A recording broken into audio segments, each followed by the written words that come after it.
when the water crisis occurred, I had to go scrambling to find water, not just for myself, but for my elderly parents. I ended up having to travel to Ann Arbor, Michigan to find water at the Costco there. We ended up opening for half the day, the first day, because there was no direction. Nobody knew if we could open or not. We made some phone calls. They said, well, we think you can open as long as you don't use the water for cooking. On that Saturday morning, two things were happening on that day that were important to me and to a lot of people that I know. Number one, the downtown community picnic, where we take our mobile clinic every Saturday morning to serve people who are in need of health care. And so one of my first responses to what I heard about that was, well, I'm glad I didn't take a shower before I heard or drink water or whatever.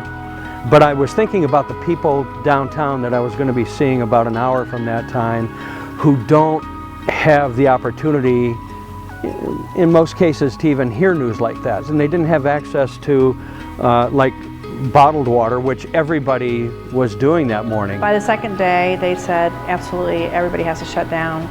So we closed, and it was pretty scary because then we didn't know, okay, are we going to be open? When do we open again? You know, and our servers were concerned because, you know, they rely on their tips to be able to pay their bills. It was a very scary thing to have to live through, and I hope that we don't have to live through another one this year or in coming years.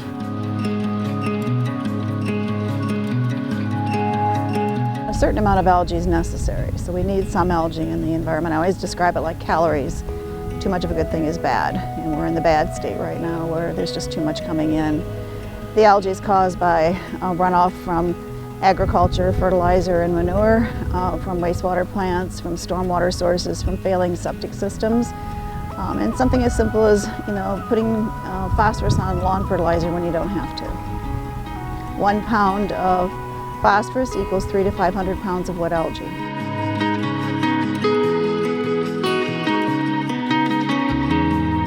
Well, I think that the primary problem here in Northwest Ohio is that our leaders need to grow a spine and really confront the problem with some actual regulations on the factory farms that are polluting all of our water. It's not rocket science, it's simply a matter of you can't throw all that stuff into our water and expect it to stay clean. So I think that our leaders need to step up, come up with some real doable regulations. We're the only place in the country with a serious, that I know of, with a serious algae problem that has not done source identification in amounts. So here, you know, we talk about in kind of very general terms about how much is going in the lake, but we haven't identified each and every source and how much is coming from those sources. Lake Erie is the shallowest of all the Great Lakes. The Western Basin is by far the shallowest area of the Great Lakes. If we reduce the sources, this lake can recover in a year. Just like Toledo took steps for testing and treatment and monitoring, in a year if we took the sources away and reduced the sources, we could have a healthy Lake Erie.